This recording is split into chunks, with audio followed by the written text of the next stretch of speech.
this button and then say, yo, what up? Yo, what up? Going good, going good. Love to hear it. Life Toga, Yes, huh? Live Toga. And you came to me and not Chris Bromley? Chris just won't respond. No, I just haven't thought to message Chris. I've been looking at his list from his top 16s enough. I feel like that's enough. What an asshole. Refuses to respond.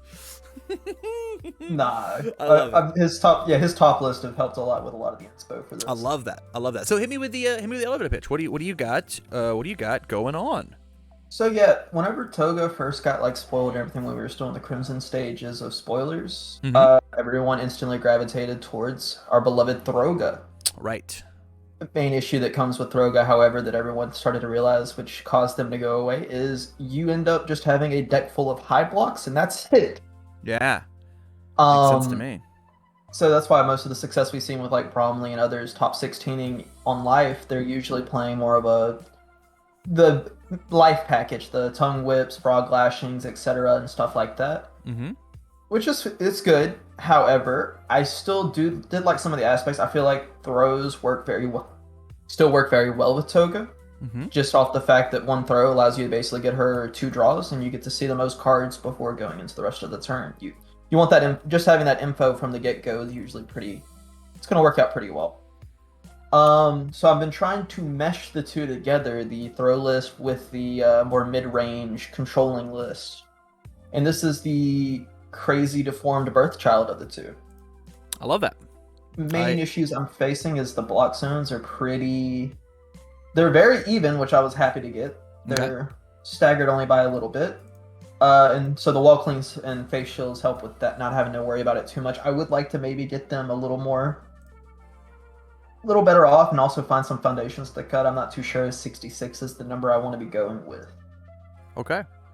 Yeah. I can dig that. I can absolutely totally dig that. I've been playing I was playing Life Ochako, so I get the feeling. I totally understand how you feel about the low block situation, and I mean there's some technology that Ochako gets that your character also gets to have that I think is interesting, that I think could/should exist. But we'll talk about it. We'll talk about it all. Yes, sir. So let's hit it with the sideboard. So let's talk about attacks first. First and foremost, attack-wise, you're not playing 4-back Ellie Hitmakers. Pitch me on it. The only reason for that is I can actually change that now because I went at locals on Saturday. I got a pack and was able to pull my 4th one. I just had 3 and was being stubborn and didn't want to order a 4th copy. Unfunstuff.com. That's the only reason. Use code TamCard. 5% off that order, right? Yeah. That was the only reason. I forgot to update the list with the 4th copy. The 4th copy was slid in right as soon as the event was over. Love it. We're playing this card. It's got to be a 4 of. We want to see this every single turn from turn 2 onwards. Turn 2 till turn 4. On turn 4, they are dead. That's the goal, right? That's the hope. Next attack wise, we've got create capture net. It was tough. I kept going back and forth between having some of that in over the net gun surprise. I just like the speed debuff on the net gun surprise. Plus, capture net is another high block. Makes sense. Which Life is already very heavy on. I do want to try and find a spot for it if it's possible. I just feel like it causes the deck to go way overboard on the highs that I'm trying to stay away from with the regular Throga list. Let's see where we're at. Okay, we're at 26, 19 lows. That's not as bad as I thought it was going to be. Okay, all right, I'm into it. All right, so now on to the low block options we have on our attacks. Instant Shining Flash. This card's nuts. It's good. Crazy. I saw it in one of the last top 16s for Toga, and I wanted it. I just don't have any. Haven't gotten my hands on some. I may end up ordering some from Unfun Stuff, obviously using the code to get the discount. Love that. But I just don't have any at the moment. I would be down to test it with some of it on tabletop though before ordering some just to see. This card is insane. This card is so good. It makes all your stuff way cheaper. And it says, most importantly, response. After you play this card, your rival discards 1 momentum. Think about how good it would be if you played your last poke and it was 0 gravity lift because next turn you wanted to play the game. You wanted to just pop off and go crazy. And the first thing that I do is I just slam Instant Shining Flash and get rid of your momentum. And I look at you and go, 1 more turn, please. Now you need 1 more, right? Yeah. the fact that the both the life and the airless for like Ochako are now not playing mono highs means that this low block is actually relevant. It was not relevant set 1, but it is now relevant now. It is not very good versus things like Asui, but that is okay. That's fine. Which is where we come in with the craziest spice of all time, and that's One for All full cowling. I think this card's nuts. I want to be honest with you. There has been multiple points that One for All was in some of my original Toga lists just for I think the reasons you're about to go ahead and card explain. draw 3 says that we get to try and close out the game. She Exactly. has a really hard time closing out that game if you don't have some crazy moves. And I think that we just need to get rid of this overhead reversal. I think it just needs to go. Yeah, the only reason I read it in there because I think out of all the throws that I had as options, it was the only one that does the main thing I want from my attacks, which is similar to back alley and zero grab. It just gives me resource in a way. Totally. Zero grab clears card pool. Alley maker gives you a +1 no matter what if it's foundation draw. Overhead does a very similar thing. It's just it's always going to be a foundation. It's +1 next turn though. True. As opposed to right now, which is why I think we should get rid of the overhead reversal. I'm going to put it in your sideboard just so it stays on your table. We're going to get rid of it. We're going to play a double instant Shining Flash. You're going to fall in love with this card, I promise. And then we're going to take Knife Slice. So it's either Knife Slice or Net Gun Surprise down to a 1 of. Those are your 2 choices. Sorry, Knife Slice is going to lose 1, go down to 2, or Net Gun Surprise is going to lose 1, go down to 1. I would say probably just do the Knife Slice. I really like this. Having Stun 2, especially since I don't have the Create Capture Net in yet, is just another good thing to have along with all the others. I'm a fan. And we're going to put this at a 1 of. Nice and easy. And just like that, we have gained 3 low blocks. Nice. That's enough. That's enough low blocks to make your deck work. That's exactly. it, right? That's so good, and they're on attacks, which we don't feel bad holding, and it means we don't have to hold just our tongue whips to do it.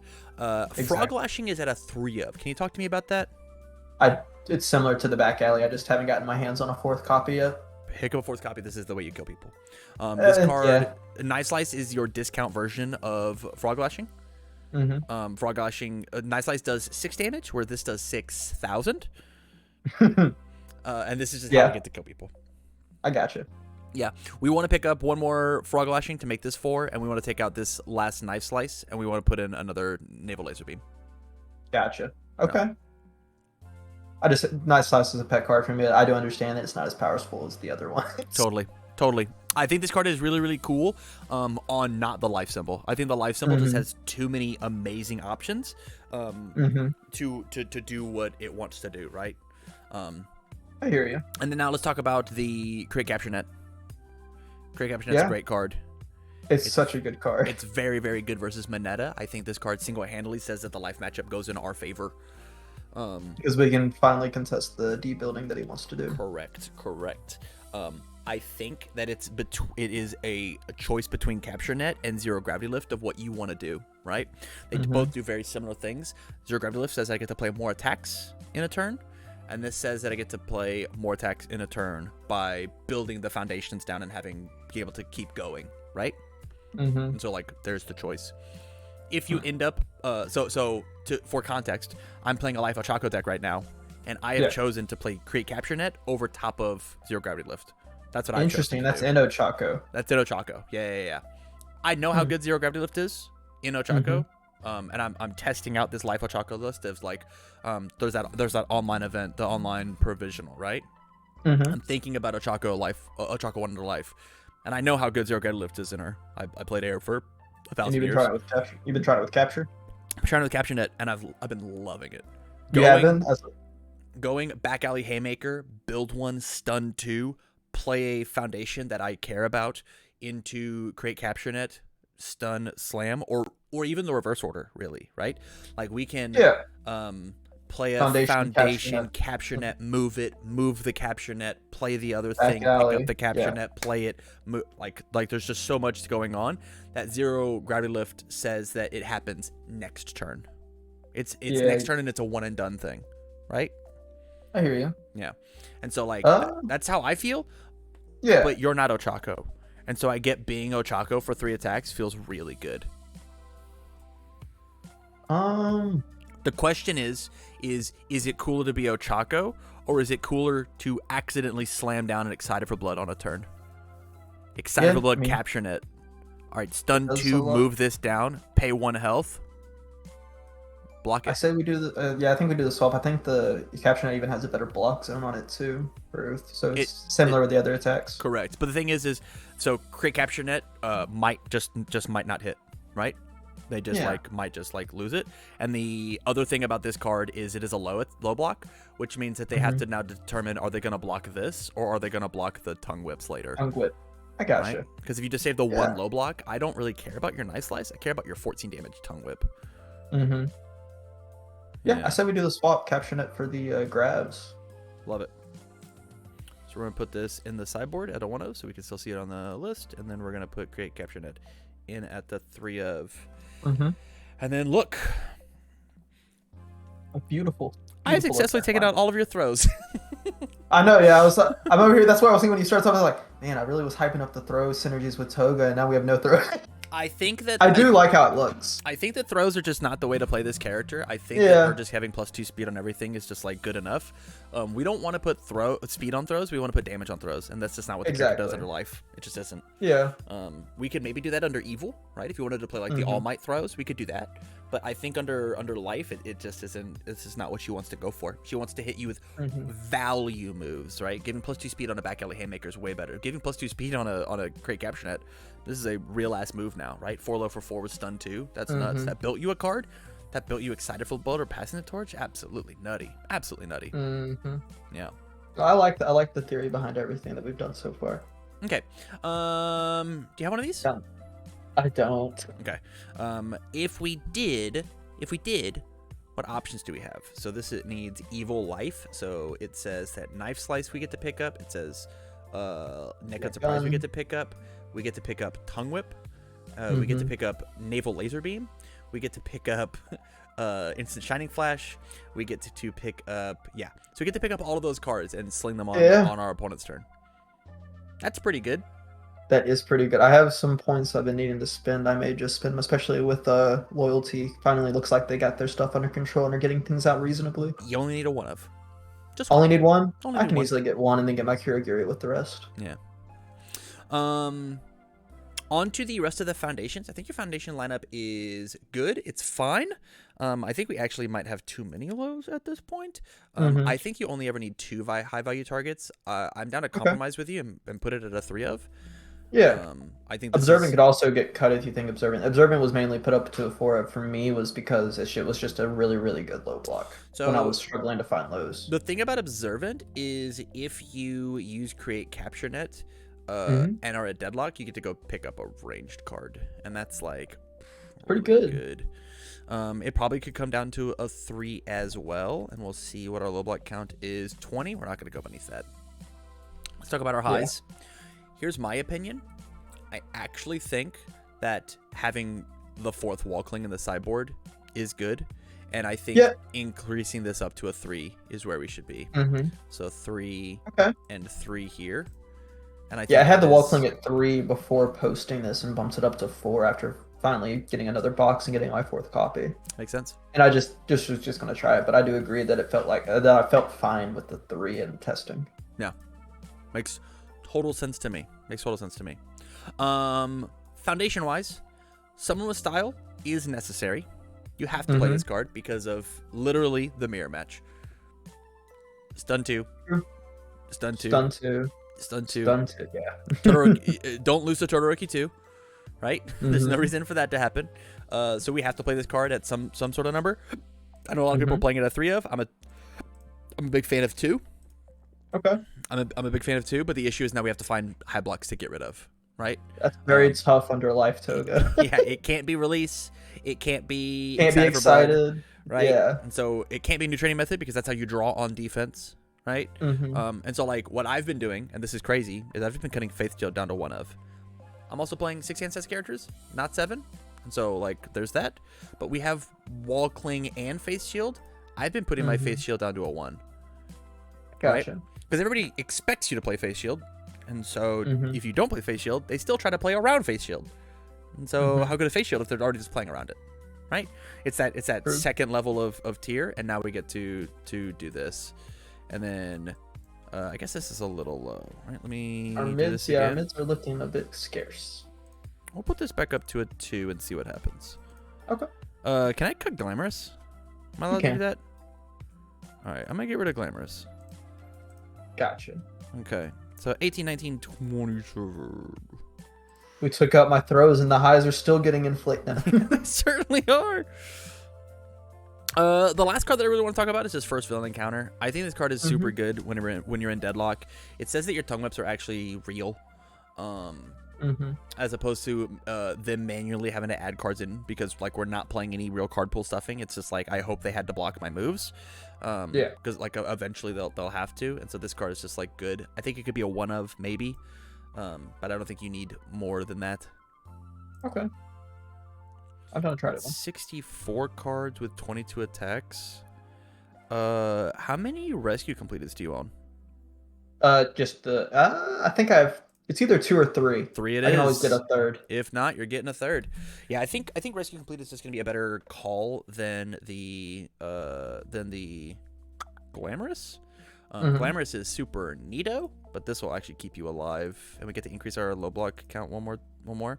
I think that like obviously we are skewed attack wise or block wise, just because we are forced to play 4 of this card, and every 7 hand size life character is playing 4 of this card, and so like you get to take out these high blocks out of your main board whenever you do happen to go first in games 2 and 3. And just realize game 1 that like you just have a low and mid block. You don't have a high block problem. Just be cool with it. Yeah. I hear you. Yeah, and definitely just build the sideboard around having more mid and low support for whenever ready, set, go, etc. come out. Right. Gotcha. All in all, though, I know that Chris has been off and on about Trace Sheet Cape. I think it is a sideboard It's good. card. It's always so good in theory, just because being able to unflip stuff is very helpful in life, because you can get your excited for blood stuff back. But I also have been very back and forth on it. Yeah, but the best part about this card is the deadlock, right? Is you put it out there, and your opponent now just you can go pick up. deadlock. Yeah, you can pick up your powerful killers. Playing 4 frog lashings when you have 2 in hand is like not fair. It's just not fair. Yeah. Did you want to go ahead and switch frog lash into 4 of, since we're going to be getting that 4th copy? I'm down. We're gonna put this to a 1 of and 4. I mean, if we're doing that, then we should go ahead and maybe. Honestly, might as well just cut knife slice for something else at this point. It's supposed to be naval laser beam, if you are down for that, but this card is expensive. It's sitting at about 13. I picked up my 2nd copy at locals, and I could always try to maybe find a 3rd. If not, knife slice can sit there until I find it. Perfect. That card also is just like a kill card by itself, right? It's just good. There's no points when it's good on offense. There's no point that it's dead. Yeah. And this card does the unflipping that your Trace Sheet Cake does. Yep. 65 cards. I think we're in it, man. Yeah, this is incredibly close to the list that I would be taking. I would probably only be playing 1 Net Gun Surprise and probably find room for something else. Probably another naval laser beam, just because like they do very similar jobs. But this card actually gets to kill my opponent, and we already have 4x stun 2, 3x stun 2, and so I don't think that we need the other 2 stun 2s, right? True.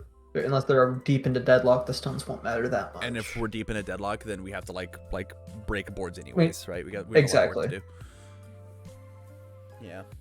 I like it. All right, buddy. Oh, appreciate it, Tam. All right, we will. Are you going to Gen Con?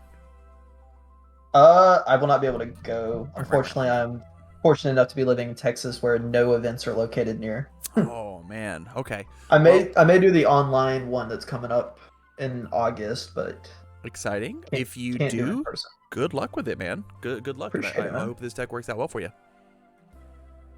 Cool. All right, we will catch you next time. Yes, sir. Peace.